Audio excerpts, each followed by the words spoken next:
Vamos a ponernos de pie. Hechos 23. Capítulo 23, versículos 10 y 11.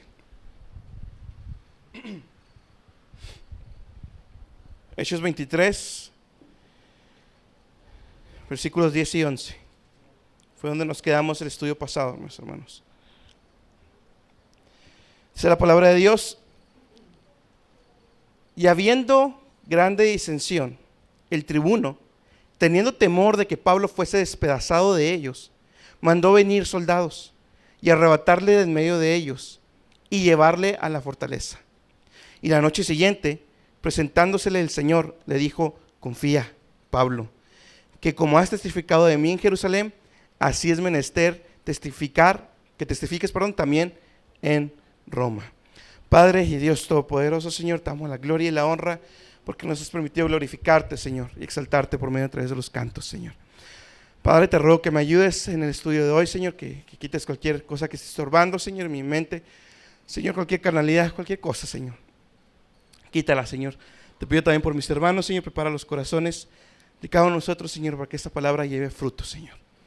Ayúdanos, Padre, y recuérdanos, Padre, que tú eres el que está con nosotros, Señor. Y si tú estás con nosotros, Señor, no importa lo que estemos enfrentando, Señor, no importa la aflicción que venga, Padre, porque tú estás con tu pueblo. En el nombre de Jesús, te damos gracias. Amén. Tome su lugar, hermano. En el capítulo anterior, mis hermanos, recordábamos cómo Dios era el que había estado orquestando todas las cosas, como Dios había sido el soberano, el que había protegido a Pablo cuando recién lo golpearon. Recuerde que Pablo está en Jerusalén, ¿sí? Pablo va al templo con amor, ya lo vimos eso, ¿sí? Y allí lo agarran los judíos que venían de Asia, fariseos, lo golpean casi hasta matarlo, ¿sí? Y por la misericordia de Dios, su providencia, su cuidado, Dios mueve el corazón. Ese era el punto del estudio pasado, que Dios siempre estuvo moviendo el corazón del tribuno o del comandante, ¿sí? Que fue quien protegió a Pablo desde que lo estaban golpeando en Jerusalén y todo lo que vamos a ver ahorita, ¿sí? Recordamos que era Dios, lo habíamos visto todo desde una perspectiva, digamos que los ojos de Pablo, pero ahora y continuaremos con esa misma perspectiva desde los ojos de Dios, ¿sí? Como Dios era protegido. Veíamos, mis hermanos, que lo que nos tenía que preocupar no era qué es lo que está contra nosotros o la aflicción, sino es si Dios está con nosotros. Eso es lo que nos debe preocupar, si realmente Dios está con nosotros. Sí, veíamos, recordábamos el versículo que también vamos a volver a recordar hoy, que los que aman a Dios todas las cosas obran para bien. Jesús, mis hermanos, estaba del lado de Pablo, ya lo vimos, fueron los versículos que vimos, vamos a leer. Y Jesús le hizo una promesa a Pablo, que es lo que veíamos ahorita: Pablo, yo estoy contigo, confía, vas a llegar a Roma, vas a ir a testificar a Roma. En esta segunda parte del estudio, del capítulo 23, vamos a ver cómo Dios empieza a cumplir su promesa, ¿sí? Que Dios no se anda con cosas, no es como nosotros que decimos y no cumplimos, no. Dios es soberano, y cuando Él dice voy o te voy a llevar, te va a llevar porque te va a llevar. Amén. Versículo 12, ¿sí? Recuerde que Pablo había estado la noche orando a Dios. Versículo 12: y venido el día, algunos de los judíos se juntaron e hicieron voto bajo de maldición, diciendo que ni comerían ni beberían hasta que hubiesen muerto a Pablo. O sea, hicieron un voto delante de Dios, un ayuno para matar a alguien. Eso era, literalmente, ¿sí? Ahora, eso que ellos dicen, que agrega ahí el versículo, que bajo maldición, ¿sí? Lo que quería decir es que invocaban el juicio divino sobre ellos si fallaban al cumplir su juramento, ¿sí? Ellos dijeron: no vamos a comer, no vamos a beber hasta que lo matemos, hasta verlo muerto, ¿sí? En la Biblia tenemos algunas palabras, algunas frases que usaban los judíos, sobre todo en el Antiguo Testamento, que se parecen a esto, y muy probablemente fueron las mismas palabras que dijeron, ¿sí? Que Dios nos haga así y más. Esas son típicas frases que usaban en el Antiguo Testamento, ¿sí? También recordábamos con Jesús, parafraseado lo que dijeron los fariseos: que su sangre caiga sobre nosotros y sobre nuestros hijos. ¿Sí? Entonces era una costumbre práctica de los fariseos de invocar maldición sobre ellos mismos hasta que no hubieran cumplido el objetivo que se habían propuesto. ¿Sí? Versículo, bueno, espérame, 13 al 14. Y eran más de 40 los que habían hecho esta conjuración. Fíjense bien, se juntaron más de 40. Versículo 14. Los cuales se fueron los principales de los sacerdotes y a los ancianos y dijeron: nosotros hemos hecho voto debajo de maldición, que no hemos de gustar nada hasta que hayamos muerto a Pablo. Esta es la única parte donde voy a hacer una aplicación inmediata. Este es un claro, perfecto ejemplo de cómo de cómo Satanás tiene también sus ministros. ¿Sí? Satanás también tiene sus ministros, también tiene sus peones, que mueve para lograr sus objetivos. Pero así como Satanás tiene sus ministros, también Dios tiene los suyos. Amén. Los ministros de Satanás tratarán de destruir, de dañar, de obstaculizar el evangelio. Tratarán de ser piedra de tropiezo o tratar de menguar a los ministros de Dios. ¿Qué es lo que voy, mis hermanos? Que no se olvide esto. Constantemente hay una lucha entre el reino de las tinieblas y el reino de los cielos. Constantemente. Estos fueron 40 hombres que se pusieron de acuerdo a hacer voto, y ahorita vamos a ver qué es lo que iban a hacer para matar a Pablo, para obstaculizar el evangelio, para destruir a uno de los ministros de Dios. Mis hermanos, el diablo anda cual león rugiente buscando a quien devore. Constantemente estamos en una batalla espiritual, mis hermanos. Constantemente el enemigo se mete, sobre todo entre los matrimonios cristianos, a tratar de, y más si están sirviendo los dos, a tratar de ser piedra de tropiezo, a tratar de que los dos se enojen, a tratar de que haya disensión en el matrimonio. ¿Para qué? Para que no puedan servir de la manera correcta aquí.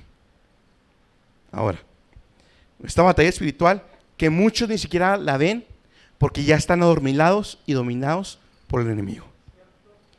Muchos cristianos que no se consagra, que no, o puede venir al culto y viene y hace y canta y todo, y pasito para adelante, pasito para atrás, pero están totalmente dominados por Satanás. ¿Por qué?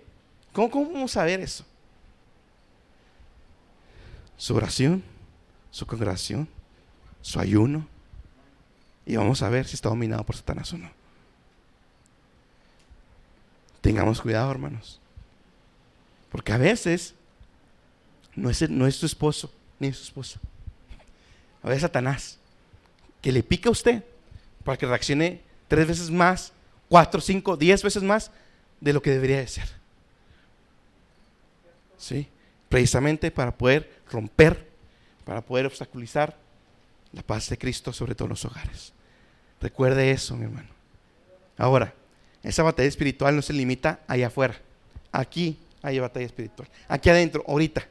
Así, ahorita. ¿Por qué, mis hermanos? Fíjese bien lo que dice el comentario. Cada vez, mis hermanos que predican, que evangelizan, maestras, escuchen bien, cada vez que hay una proclamación de la palabra de Dios, hay confrontación. En ocasiones se da en la mente y el corazón del predicador, en otras ocasiones en la mente y el corazón de los que escuchan, y en otras ocasiones en ambos. Pero siempre que se predica la palabra de Dios, siempre que usted va a evangelizar, siempre que usted como maestra le enseña a los niños, por más niños y buena carita que tengan, ¿sí? Siempre hay una confrontación contra el enemigo. ¿Sabe cuál es la arma más eficaz de Satanás? Aquí adentro, la distracción. La distracción. A veces, como cuando estamos predicando, nos tenemos que aguantar que todos están volteando porque el hermano como un papel. se da cuenta cómo a veces no estamos conscientes de que hay una guerra espiritual constantemente para que yo, como hermano, como oveja que vengo a alimentarme, no preste atención a la palabra que está siendo predicada para mi alimento. Porque constantemente está esa batalla. Constantemente como predicadores o como evangelistas, como maestros se tienen que enfrentar a eso. ¿Sí? Para eso es la oración, el ayuno previo, el estudio previo, todo eso, para que Dios haga cargo de todas esas distracciones. ¿Sí? Y al final, mis predicadores, mis evangelistas, todo, al final, mis hermanas maestras, todo está en las manos de Dios, tampoco se les olvide eso. ¿Sí? Porque cada quien, también en la otra parte, tiene su responsabilidad. Si se distrae con el papelito todavía, después de 40 años que lleva ya el evangelio, pues ya es su problema, hermano. O sea, ya. ¿Sí? Pero hay una batalla espiritual constantemente. Efesios 6:12. Porque no tenemos lucha contra sangre y carne, sino contra principados, contra potestades, contra señores del mundo, gobernadores de esas tinieblas, contra malicias espirituales en los aires. Recuerde, no es contra el hermano, no es contra su esposa, contra su esposo, es el enemigo que anda ahí atrás, picando nomás. ¿Sí? Porque a veces la agarramos personal y no es personal, es el enemigo. Como si yo me enojara con ustedes o con quien sea, porque está volteando a ver el papelito y me enojara con usted y no le hablo y ya no lo saludo. No, hermano, es el enemigo que ahí anda nomás. ¿Sí? Versículo 15, y quiero leerlo en la Nueva Versión Internacional para que podamos entender un poquito más lo que está pasando. Ahora, son los fariseos hablando. Con el respaldo del consejo, pídanle al comandante que haga compadecer al reo ante ustedes, con el pretexto de obtener información más precisa sobre su caso. Nosotros estaremos listos para matarlo en el camino. O sea, vayan y díganle que necesitamos saber más cosas acerca de él. Recuerde que el tribuno, el comandante, lo que quería era saber eso. Más detalle, qué estaba pasando con Pablo, las causas, porque tenía que tomar una decisión con Pablo, si lo encarcelaba, si lo dejaba libre, de manera que para el tribuno, para el comandante, eso era un gancho perfecto. Buena intención aparentemente. ¿Sí? Una vez que Pablo saliera, lo iban a agarrar y lo mataban. Más de 40 hombres. Mis hermanos, la petición parecía buena, con el objetivo de resolver el caso de Pablo. Sí. Pero aunque la petición parecía buena, la intención que se escondía atrás era perversa. La intención que se escondía atrás, mis hermanos, era perversa. A través de la Biblia, cada vez que nosotros vemos un lenguaje piadoso con una acción malvada, ten por seguro que eso es satánico de principio a fin. Cada vez que usted ve en la Biblia a alguien hablando muy piadosamente, pero detrás de eso se esconde una mala intención, todo eso fue satánico. ¿Quiere un ejemplo? Ananías y Zafira. Ananías y Zafira. ¿Cuál fue el objetivo de Ananías y Zafira de vender la propiedad y quedarse con un porcentaje? Aparentar espiritualidad. Mira, yo también vine como todos los demás hermanos, como Bernabé, que dejó todo por Cristo, lo vendió todo por Cristo. Ahora vengo yo también, Ananías y Zafira, este matrimonio, venimos a dejar todo lo que vendimos para aparentar que somos muy espirituales como todos los demás. No, el Espíritu Santo no se le puede mentir. Cayeron muertos. Demos gracias a Dios que hoy no caen muertos.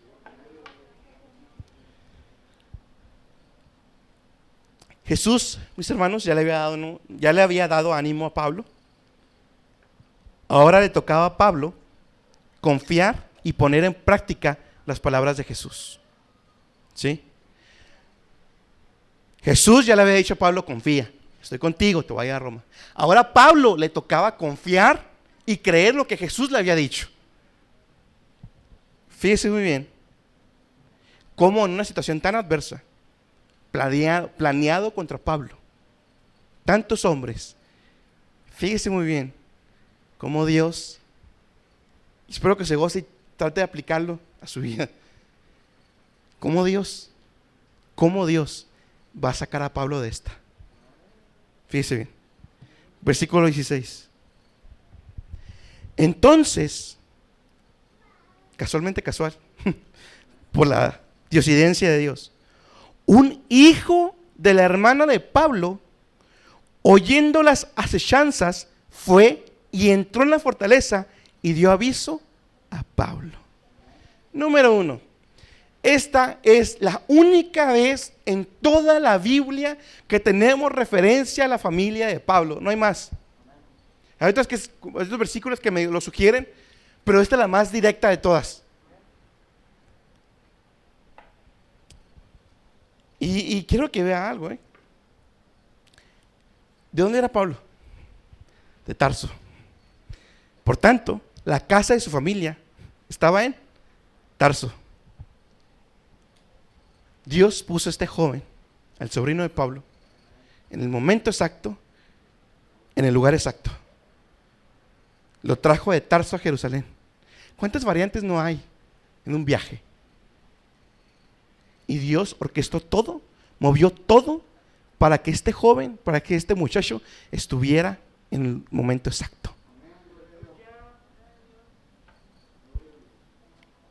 Oyendo, entró a la fortaleza y avisó a Pablo. Pablo estaría en una prisión preventiva, donde se permitirían visitas.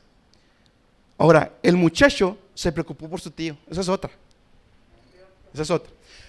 En Filipenses 3:8, ¿sí? No lo vamos a leer, pero en Filipenses 3:8, cuando Pablo dice, todo lo tengo perdido, o todo lo he perdido, ¿sí? Cuando Pablo dice esa frase, según los teólogos, se refiere a que Pablo fue desheredado, ¿sí?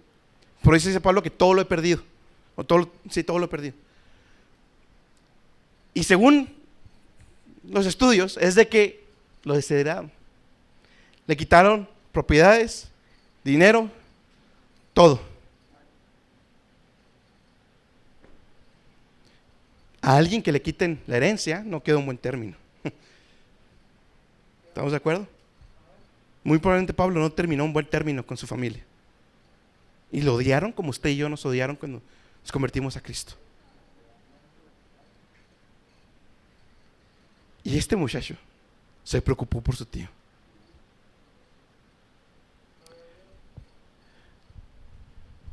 Aquí hay varias preguntas. Número 1, ¿por qué se preocupó? ¿Por qué se preocupó? Algunos dicen, especulan, tal vez la familia está convirtiendo a Cristo, tal vez el muchacho tenía o estaba siguiendo los pasos en el fariseísmo, que es los pasos de su tío. Muchas variantes puede haber.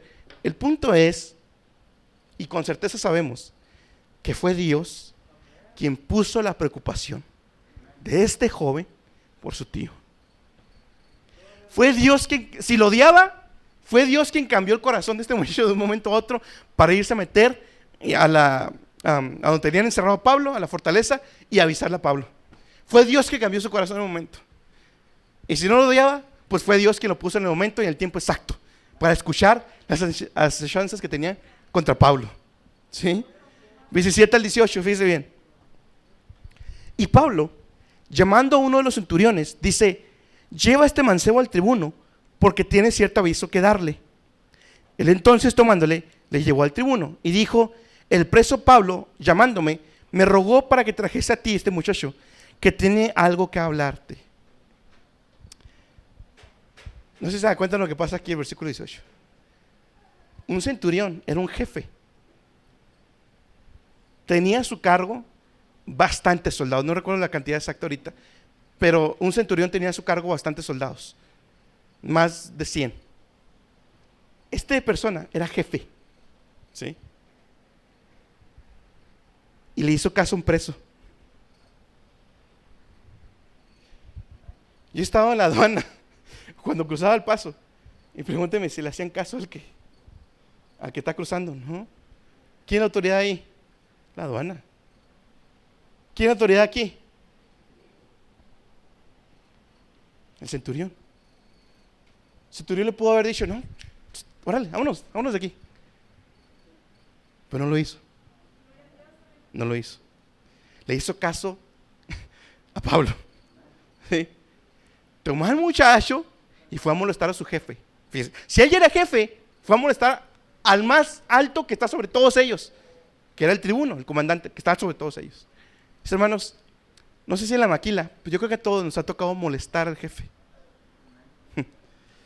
Y nos molestamos solamente cuando es exclusivamente, extremadamente necesario. A él no le importó ir a molestar al jefe. Lo vio como algo importante.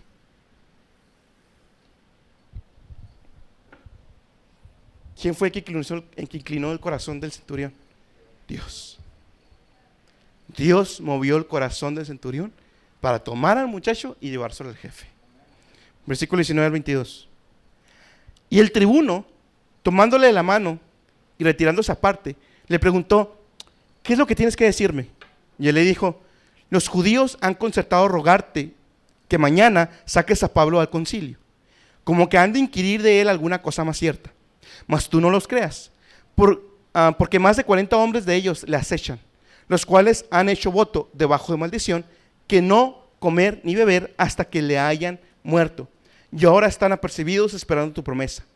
Entonces el tribuno despidió al muchacho y mandóle que a nadie dijese lo que le había dado aviso de esto. Para empezar, el tribuno estaba desesperado, el comandante estaba desesperado, como ya lo veíamos ahorita. Estaba desesperado por obtener más información, por saber qué hacer con Pablo. ¿Sí? Tomó al muchacho, pero una vez más, es Dios quien mueve el corazón del comandante para escuchar a un muchacho extraño, familiar del preso, que vaya usted a saber si era cierto o era mentira, pero le creyó. Le creyó. Y fue como si el comandante le dijera al muchacho: hey, déjamelo a mí, ya no digas nada, vete, no lo hables, yo me encargo. Yo me encargo.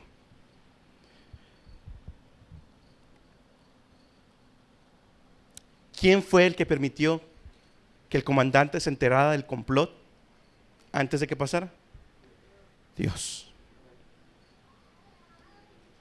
O sea, Dios, es como si Dios hubiera estado diciendo: hey, déjamelo a mí, lo tengo en mis manos, no te preocupes.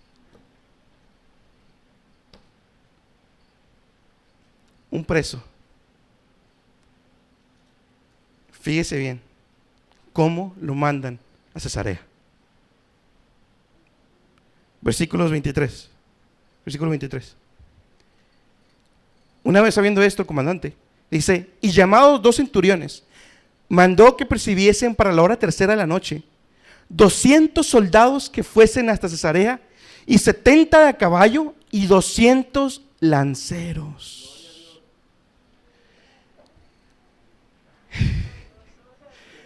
Rápido, a las 9 de la noche, la hora 3:00 es las 9 de la noche. Rápido, movió todo. ¿Cuántos? 200 soldados. Es una parte. 70 jinetes, 70 de a caballo.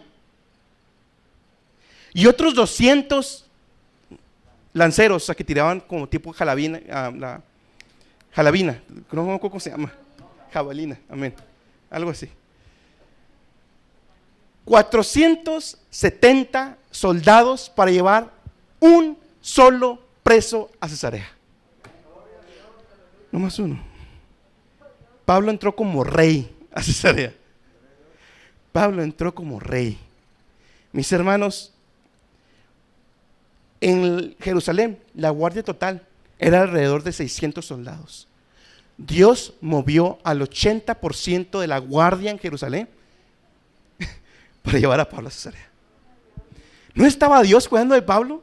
Fíjense cómo lo lleva. Y espéreme, no, eso no es todo, fíjense bien. Versículo 24.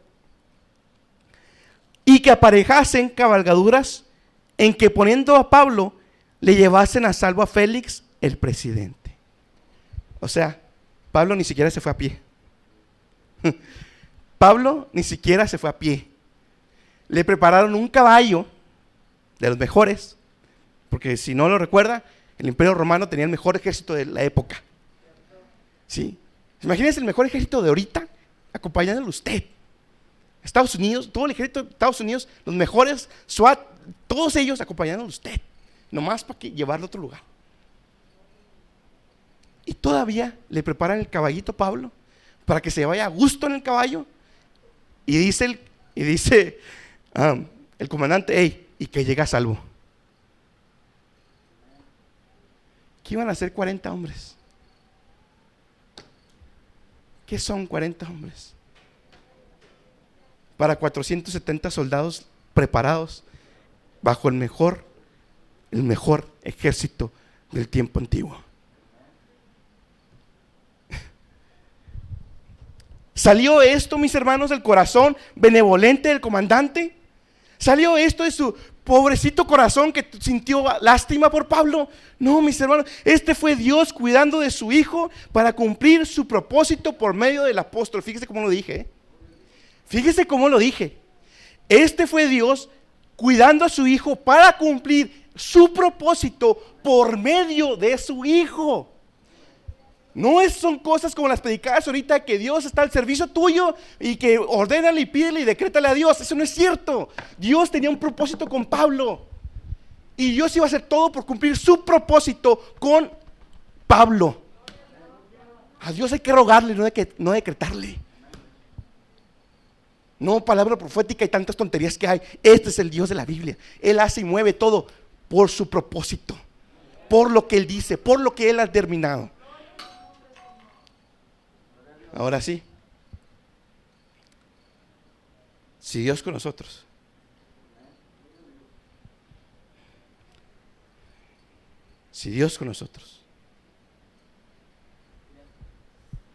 ¿quién contra nosotros? 4 enseñanzas. Ahorita lo vamos a seguir, 4 enseñanzas en estos versículos. Número 1.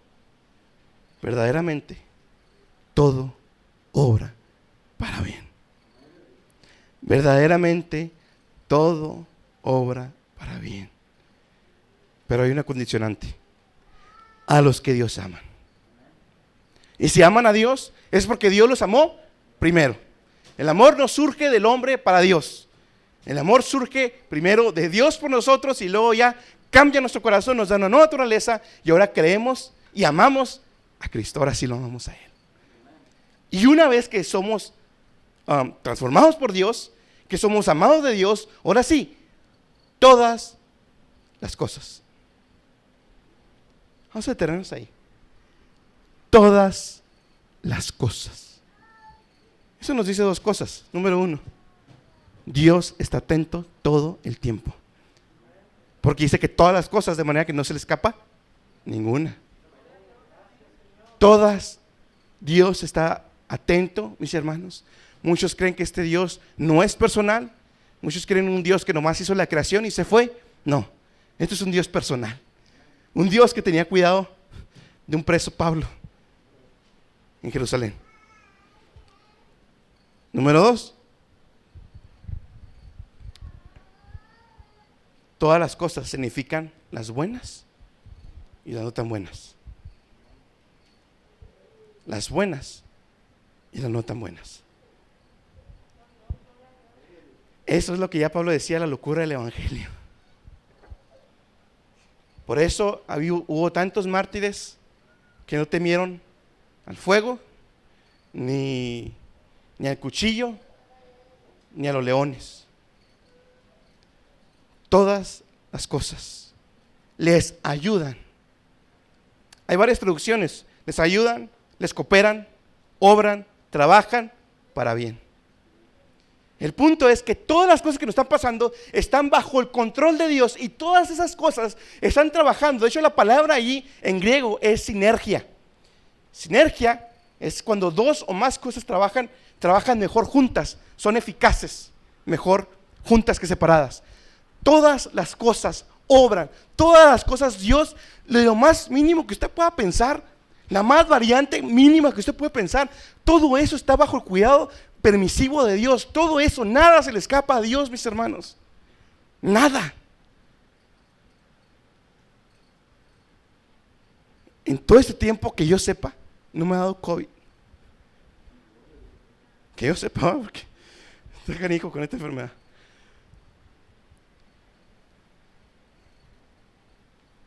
¿Y sabe quién ha controlado eso? Dios. Una partícula invisible para el hombre, pero visible para Dios. Nada, nada. Y aún cuando Dios permite que entre, a Dios no se le escapó que entrara. Dios lo permitió. Dios lo permitió. Y lo dice, todas las cosas les ayudan para bien. En griego, la traducción directa es lo mejor. No nomás para bien, lo mejor. Todas las cosas les ayudan, les trabajan, les cooperan para lo mejor. Por más adversa, por más oscura que se vea la situación y que no veamos cómo puede obrar para lo mejor, Dios dice, todo obra para lo mejor. Y es algo que no podemos entender, y es cuando necesitamos la oración. Es cuando necesitamos de Dios que nos ayude a no decirle, ¿por qué, Señor? No. Señor, ayúdame a saber por qué me tienes aquí. Ando bien de tiempo. Cuando me quitaron la visa, no por droga ni nada de eso, por cruzar tantas veces, lo malinterpretaron, todo lo que quieran.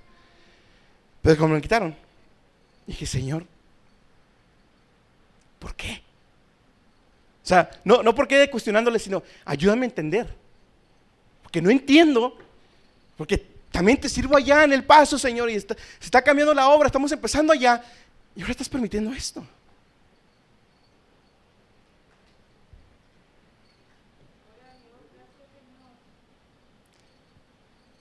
Hasta ahorita he visto por qué Dios ha hecho, en todo lo que, desde que pasó eso, hasta ahorita me he dado cuenta de que sí era para lo mejor.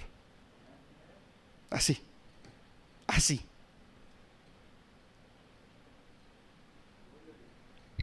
Porque no me quitó a mí, que yo también, hermano Joel, con la pandemia. La pandemia. Dejamos de venir al templo. Si en su vida no obró para bien, así se lo digo, fíjese bien, si en su vida, en todo este más de año que tuvimos de pandemia, de no poder venir al templo, si eso no obró para lo mejor,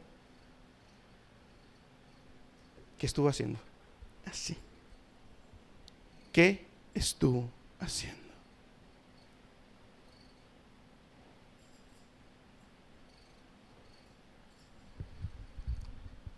Tenía los cultos de hogar, tenía los devocionales, atendía las predicaciones, de veras.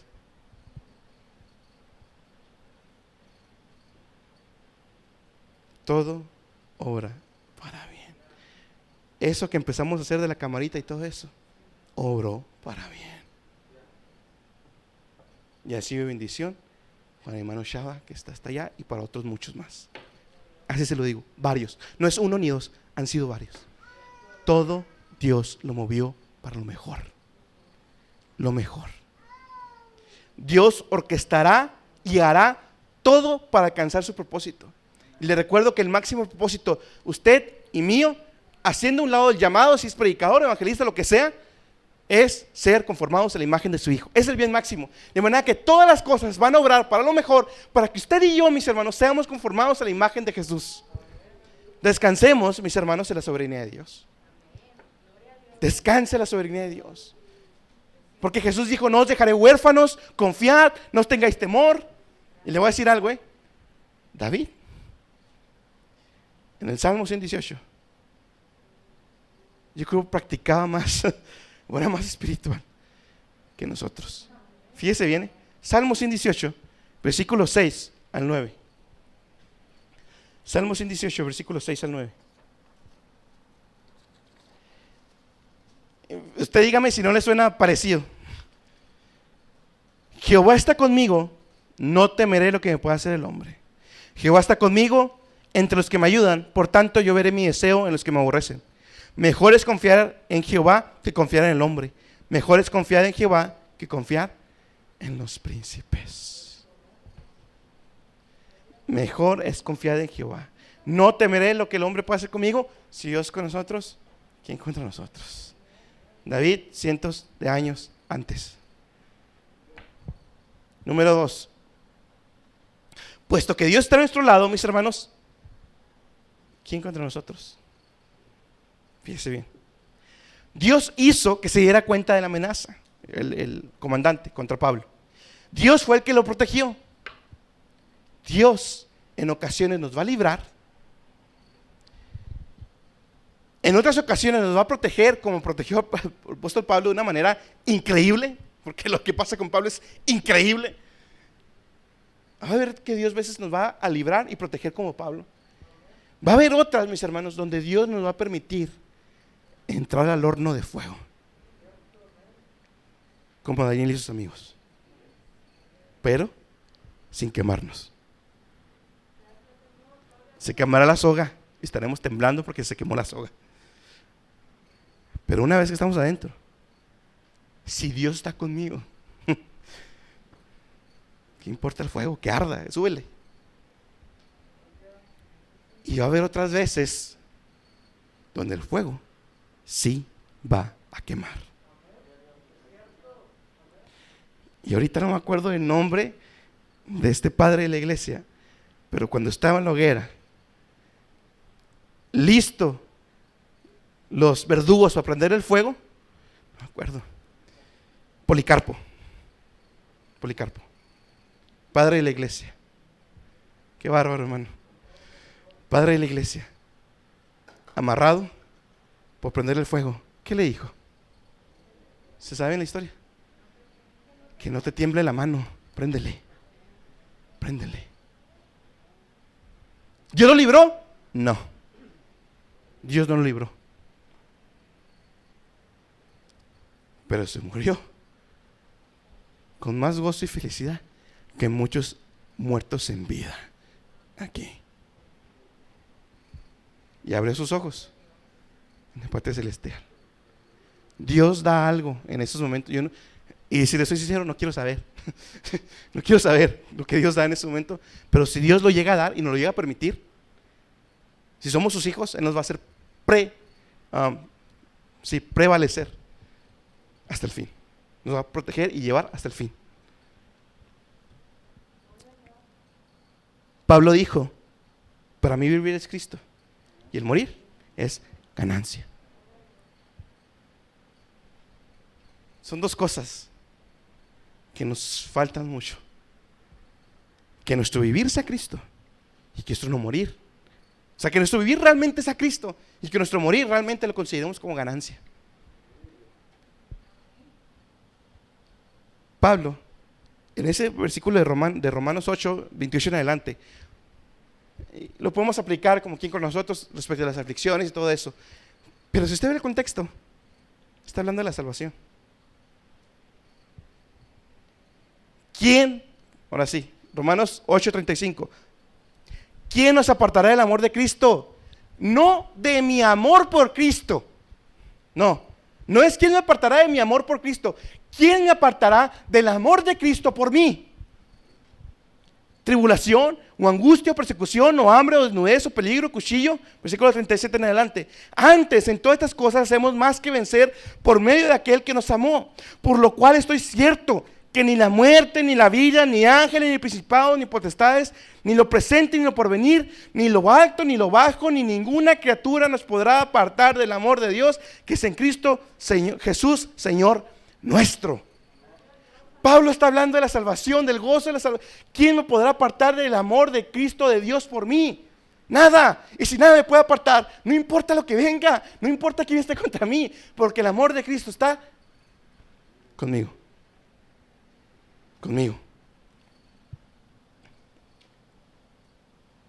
¿Dónde está, oh muerte, tu aguijón? ¿Dónde, oh sepulcro, tu victoria? Aún cuando llegue la muerte, que Dios nos ayude, y vamos a ver al final de ellos, que Dios nos ayude a poder decir esas mismas palabras.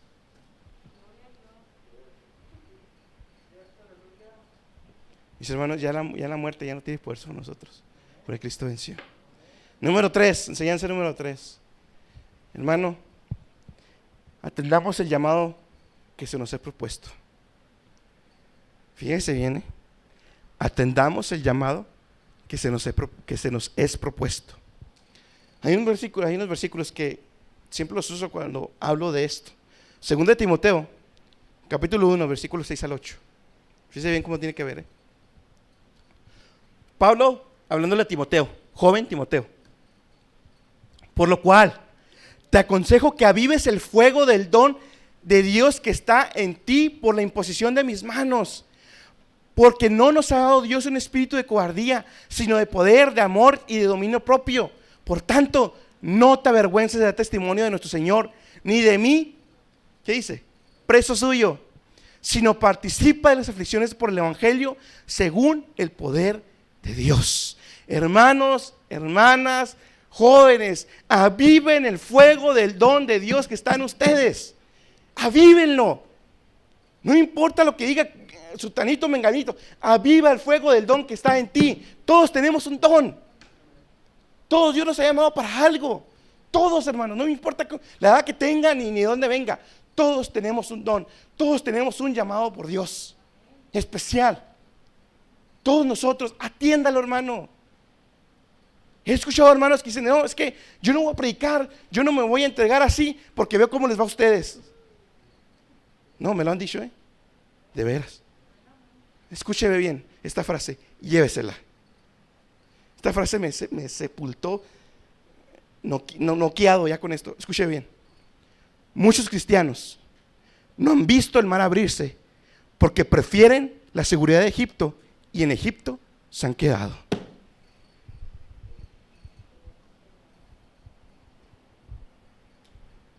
Otra vez, muchos cristianos no han visto el mar abrirse porque prefieren la seguridad de Egipto y en Egipto cómodos, a gusto, en la casa se han quedado.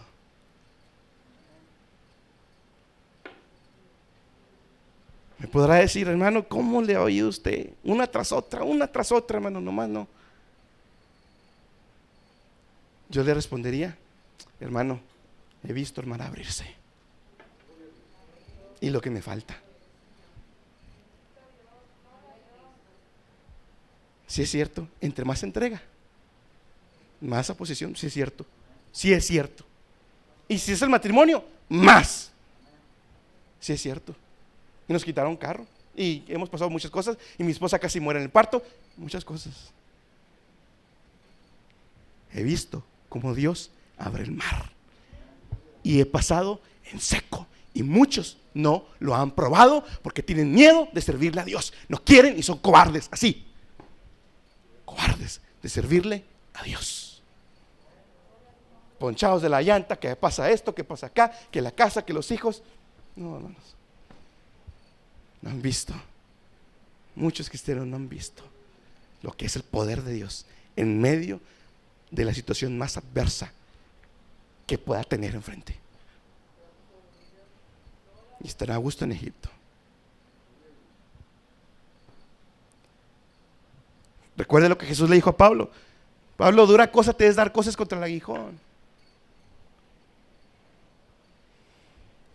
Hermanos, varones, especialmente varones, todavía tenemos un llamado más especial, funciones más especiales dentro de la iglesia de Cristo. No es ser machista, está en la Biblia. Según Primera de Timoteo, si no me equivoco. Está. No dé cosas contra el aguijón, hermano. Ya, ¿cuánto llevamos abierto? Ya no sé. Mes, 2, 3, 4 meses. Ya es para que estuviera listo, hermano. Amén. Ya. Hubo Santa Cena, hubo Cena del Señor, hubo todo. Se supone que andaban bien. Y luego, ni el grillo se oye.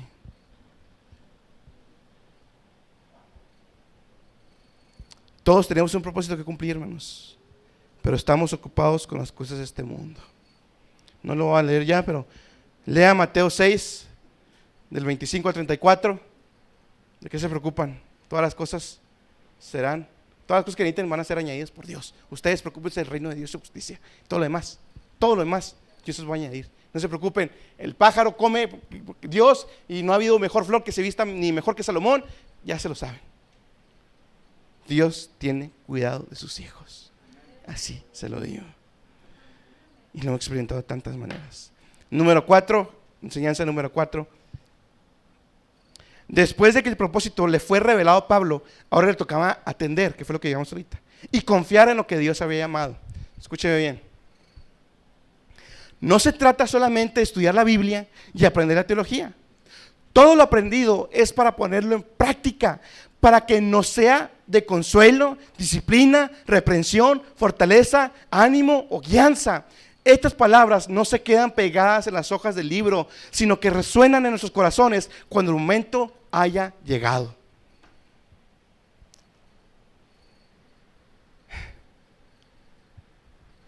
¿Sabe cuándo es el momento en que mejor aprendo teología? Cuando estaba de rodillas orándole a Dios porque no se muriera mi esposa. Esos son los mejores momentos que aprendemos teología.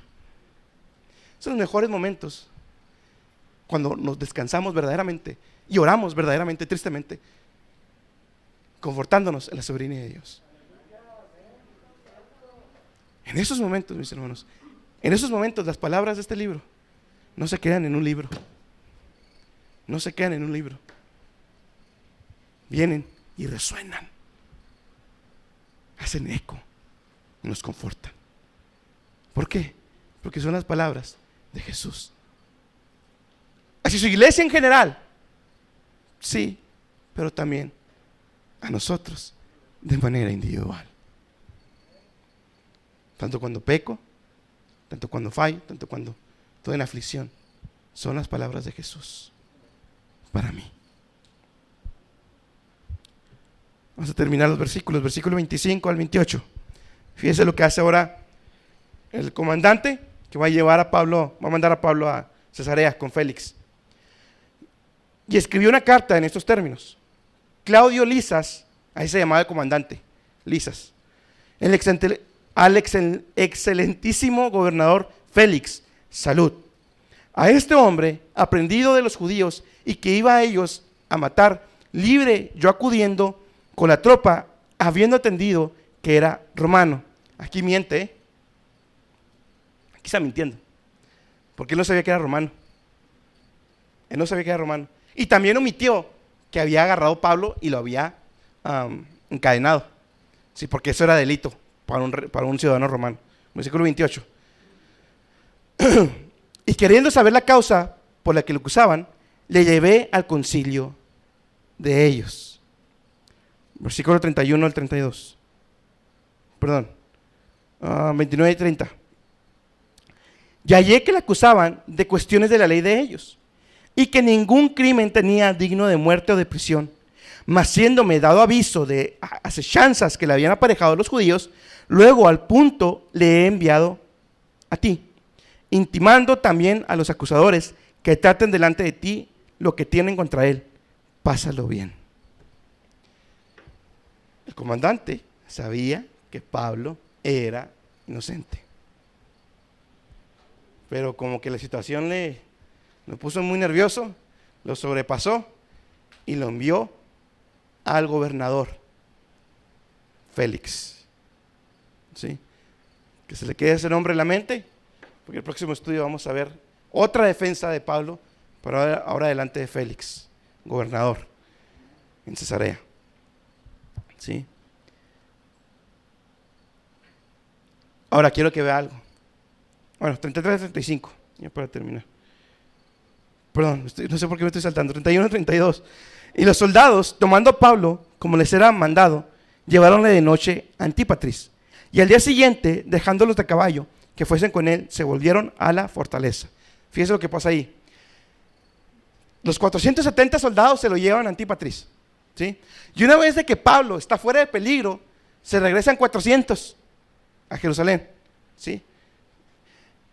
Y continúan llevando a Pablo una vez que ya están fuera de peligro, porque ya habían recorrido bastante zona, ya los judíos ya no los iban a alcanzar, ¿sí? Continuaron el viaje de Pablo a caballo, junto con los 70 jinetes, bien cuidadito, hasta Cesarea, ¿sí? Versículo, ahora sí, 33 al 35. Y como llegaron a Cesarea y dieron la carta al gobernador, presentaron también a Pablo delante de él. Y el gobernador, leída la carta, preguntó de qué provincia era. Y atendiendo de que era de Cilicia, ahí el gobernador dice: te oiré, dijo, cuando vinieron tus acusadores, y mandó que le guardasen en el pretorio de Herodes. El pretorio de Herodes no era una prisión normal. En ese tiempo, recuerde cómo eran las prisiones, hay un pedazo de cueva ahí hecho. Eso era más cómodo, el pretorio de Herodes. De manera que Pablo, Dios lo libra del peligro de una manera increíble, con una guardia de 470 soldados, Dios poniendo al joven, al sobrino de Pablo, en el momento exacto, en el tiempo exacto, en el lugar exacto. Se dan cuenta y Dios cumple su promesa. Bueno, está cumpliendo su promesa porque todavía no llega a Roma. Y lleva a Pablo, vivito y coleando, a Cesarea, entrando como rey. Ahora quiero que vea algo.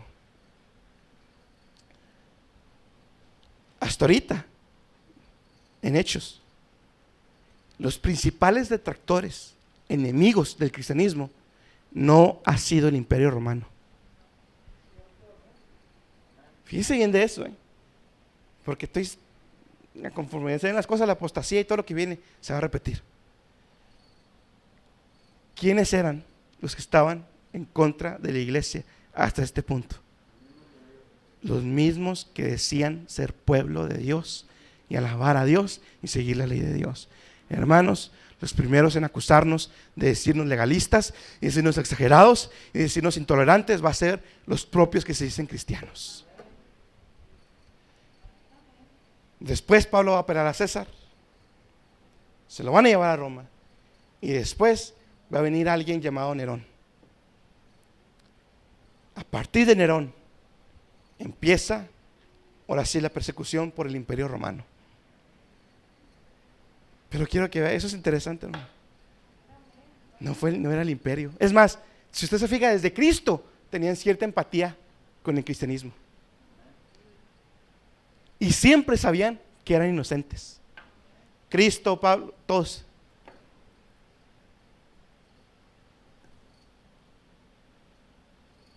Mis hermanos, durante la historia de la iglesia, para terminar, parece que el reino de las tinieblas siempre está ganando. Es quien va ganando. Siempre parece eso. En la iglesia primitiva lo veíamos ya a través de lo que hemos visto. De hecho, siempre parece que van ganando. Jesús en la cruz siempre parecía que iban ganando. Murió el sábado, hay silencio y parecía que iban ganando. Pero le recuerdo algo, mis hermanos. Jesús venció en la debilidad. Fíjense bien. Jesús salió victorioso en su mayor momento de debilidad, humanamente hablando. Y también pues, todo el castigo y la cruz, y sobre todo, no nomás la cruz y los clavos, la ira de Dios sobre sus hombros. No espere, mis hermanos, victorias tan grandes aquí,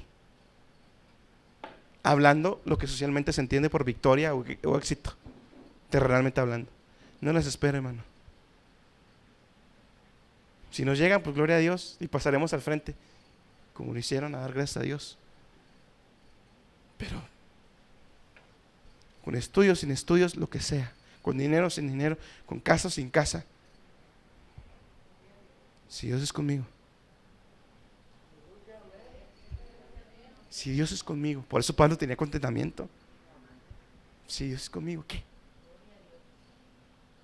Recuerda algo también, mis hermanos.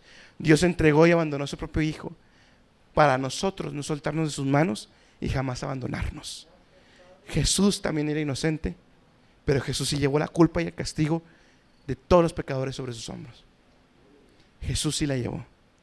Jesús no se libró. Dios nos libró a su Hijo por ti y por mí.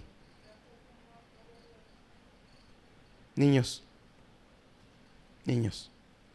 si ya saben lo que está bien y lo que está mal, lo que es pecado y lo que sí le agrada a Dios, necesitan pedirle a Dios el perdón y que Dios vaya obrando en sus corazones y que les dé arrepentimiento y puedan ver la gravedad de su pecado. Niños, aunque no hayan pecado como yo pequé, la más mínima mentira